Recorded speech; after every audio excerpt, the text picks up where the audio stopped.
Good morning dear students. Science पढ़ रहे थे अपन, और साइंस में इससे प्रीवियस क्लासेस में हमने प्लांट के पार्ट्स के बारे में जाना था कि प्लांट के कौन कौन से पार्ट्स होते हैं, उनको अलग अलग वन बाय वन करके हमने जो है पढ़े थे। और नाउ टुडे हम एक बिल्कुल नया टॉपिक जो है वो स्टार्ट कर रहे हैं, और हमारे टॉपिक का नेम है बॉडी मूवमेंट्स। किस तरह से अलग अलग जो बॉडीज़ होती हैं वो मूव करती हैं, तो उन सब की डिटेल हम इस क्लास में पढ़ेंगे। Let us start.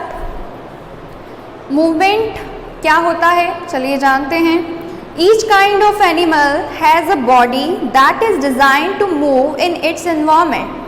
हर तरह का जो एनिमल होता है, जानवर होता है, उसमें ये क्वालिटी होती है, उसमें इस तरीके से उसकी बॉडी जो है वो डिज़ाइन हुई हुई रहती है कि वो जो है उसके इन्वायरमेंट में अपने तरीके से क्या करे, मूव कर सके। ठीक है। Movement is the change in the position of any object. और मूवमेंट क्या होता है, किसी भी ऑब्जेक्ट की पोजिशन में जब चेंज आता है तो उसे ही हम क्या कहते हैं, उसका मूवमेंट कहते हैं। All animals move in different ways. जितने भी एनिमल्स हैं वो सब क्या करते हैं, अलग अलग तरीक़ों से, डिफरेंट वेज से मूव करते हैं। Terrestrial animals can walk, run, hop, jump, climb and crawl. Terrestrial animals जो होते हैं, ठीक है, जो मोस्टली ज़मीन पर रहते हैं, इजीली चल सकते हैं, तो वो वॉक कर सकते हैं, रन कर सकते हैं, हॉप कर सकते हैं, जंप, क्लाइंब एंड क्रॉल कर सकते हैं। रेंग सकते हैं मीन्स चढ़ सकते हैं। Animals that live in water can swim. और जो एनिमल्स पानी में रह सकते हैं वो एनिमल्स क्या कर सकते हैं, स्विमिंग कर सकते हैं, तैर सकते हैं। Most birds fly. तो कुछ बर्ड्स ऐसी होती हैं जो उड़ती हैं, उड़ सकती हैं। Some birds like ducks can walk on land. और कुछ बर्ड्स ऐसी होती हैं जस्ट लाइक डक, वो क्या करती हैं, ज़मीन पर चलती हैं।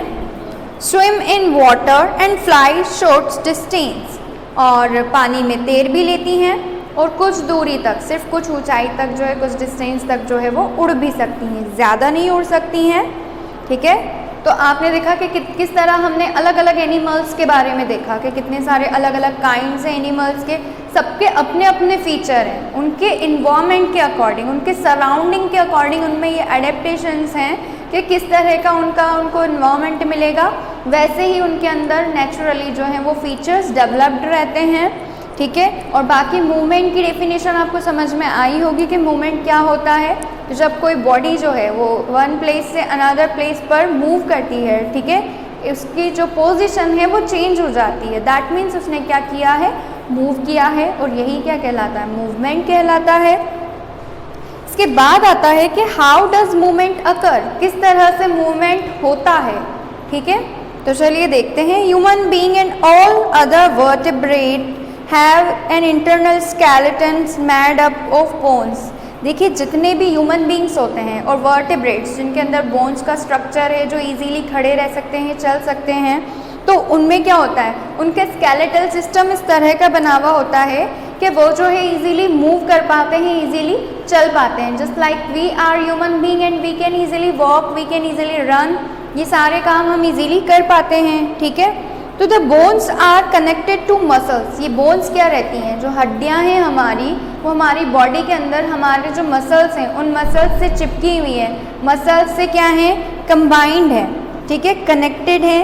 Bones and muscles together help in movement. तो यही बोन्स और मसल्स आपस में जब एक साथ मिल जाते हैं, तो आपस में एक साथ मिल करके हमें मूव करने में, हमें आगे बढ़ने में क्या करते हैं, हेल्प करते हैं। और इस तरह से जो लिविंग ऑब्जेक्ट्स है, जस्ट लाइक ह्यूमन बीइंग है और अदर जो वर्टिब्रेट्स हैं, वो क्या करते हैं, मूव करते हैं। उनके जो मूवमेंट का प्रोसेस है वो कंप्लीट हो पाता है।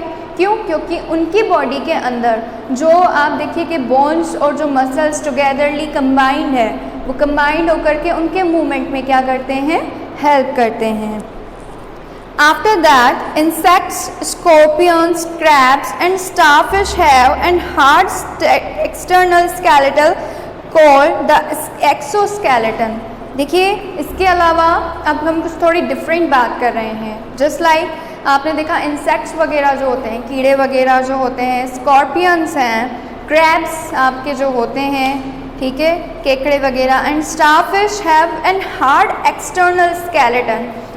इनका जो एक्सटर्नल बाहर का जो स्केलेटल सिस्टम होता है काफ़ी हार्ड होता है, बहुत ही ज़्यादा मजबूत होता है, जिन्हें हम क्या कहते हैं, एक्सोस्केलेटन कहते हैं। एक्सोस्केलेटन कहलाता है।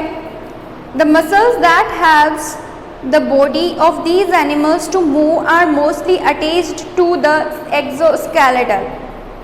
और इनके जो मसल्स रहते हैं, जो इनके बाहर का जो स्केलेटन होता है उसके साथ अटैच रहते हैं, तो उसी को क्या कहते हैं हम, बोन्स की, जो इनकी बोन्स के साथ इनके मसल्स अटैच हैं, that is we are calling exoskeleton. Okay, soft bodies animals like worm have fluid filled body segments और कैविटीज। इसके अलावा आपने देखा कि कुछ एनिमल्स ऐसे होते हैं जस्ट लाइक वर्म, केचुए वगैरह आपने देखे, ठीक है, इनकी बॉडी कैसी होती है, फ्लड फिल्ड रहती है, इसके अंदर काफ़ी सारा लिक्विड भरा हुआ होता है, ठीक है, फ्लड फिल्ड रहती है बॉडी, सेगमेंट जो होती है इनकी, अदरवाइज इसमें कैविटीज़ रहती हैं।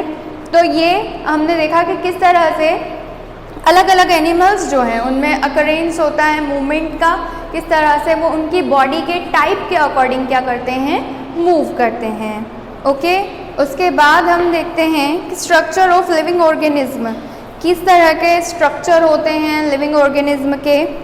तो the unit of structure of all living organism from bacteria to trees, from amoeba to whale is called cells. आप जानते हैं कि हर लिविंग ऑर्गेनिज्म की जो बिल्कुल बेसिक, बिल्कुल छोटी से छोटी जो यूनिट है उसे हम क्या कहते हैं, सेल कहते हैं। कि सेल्स के डेवलपमेंट से ही क्या हो रहा है, हर चीज़ जो है, हर लिविंग ऑर्गेनिज्म जो है वो मैडअप है, बना हुआ है। ऑर्गेनिज्म कैन बी यूनिसेल्युलर और मल्टी सेल्युलर। हाँ, ये हो सकता है कि जो ऑर्गेनिज्म है वो या तो यूनिसेल्युलर हो या मल्टी सेल्युलर हो। ये हम डिफ्रेंशिएट करते हैं कि उनमें कितनी सेल की प्रेजेंस है। According to their presence of cell हम ये डिफाइन करते हैं, डिवाइड करते हैं कि ये यूनिसेल्युलर है या मल्टी सेल्युलर है। यूनिसेल्युलर क्या होता है, तो देखिए, organism have only one cell that perform all the functions of life. For example amoeba, bacterium.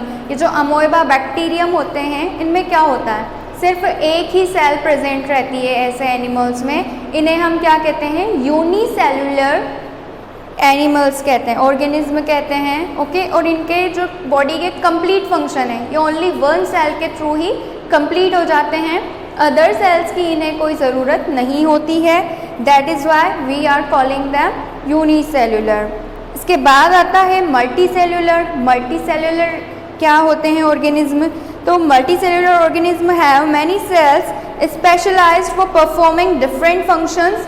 जो मल्टी सेल्युलर होते हैं, मल्टी सेल्युलर ऑर्गेनिज्म के अंदर अलग अलग सेल्स होती हैं और वो अलग अलग फंक्शंस को क्या करती हैं, प्ले करती हैं। तो दैट इज़ वाई हम उन्हें क्या कहते हैं, मल्टी सेल्युलर ऑर्गेनिज्म कहते हैं।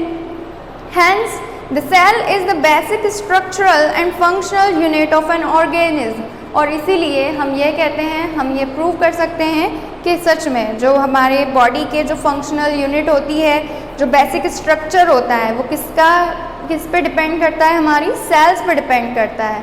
ठीक है, in multi cellular organism groups of cells are organized for carrying out certain specific function. जो मल्टी सेल्युलर ऑर्गेनिज्म होते हैं उनमें जो सेल्स का ग्रुप होता है वो किस लिए ऑर्गेनाइज रहता है कि वो अलग अलग फंक्शन प्ले कर सके। ठीक है, जस्ट लाइक एक ग्रुप है, उसने कुछ different function, another group are performing different function. तो इस तरह से जो अलग अलग सेल्स के ग्रुप रहते हैं वो अलग अलग फंक्शन क्या करते हैं, शो करते हैं। For each of these group of similar sales is called tissue. और सेल्स का ये जो ग्रुप है वही क्या कहलाता है, टिश्यू कहलाता है। ओके, तो आपको समझ में आया होगा कि what is the tissue and what is cell. तो सेल से जो एक ग्रुप बना हुआ है जो एक पर्टिकुलर फंक्शन को प्ले करेगा, that is we are calling tissue. The tissue of the human body are classified into 4 groups. Tissues को 4 ग्रुप्स में डिवाइड किया गया है। कौन कौन से, एपिथेलियल टिश्यू और connective tissue, muscular tissue and nervous tissue. 4 kinds के हमारी बॉडी के अंदर टिश्यूज़ जो हैं वो प्रेजेंट रहते हैं। फर्स्टली एपिथेलियल टिश्यू होते हैं, ठीक है, नेक्स्ट सेकंड होते हैं कनेक्टिव टिश्यूज़, थर्ड होते हैं मस्कुलर टिश्यूज़ एंड फोर्थ होते हैं नर्वस टिश्यूज़। और ये टिश्यूज़ हमारी बॉडी के अलग अलग फंक्शंस को अलग अलग तरह से क्या करते हैं, प्रेजेंट करते हैं। तो हमारी आज की क्लास यही थी जिसमें हमने मूवमेंट के बारे में जाना, अलग अलग डिफरेंट एनिमल्स की काइंड देखी, किस तरह से किस में मूवमेंट हो रहा है, और बाकी नेक्स्ट क्लास में हम नेक्स्ट टॉपिक पढ़ेंगे। So have a good day.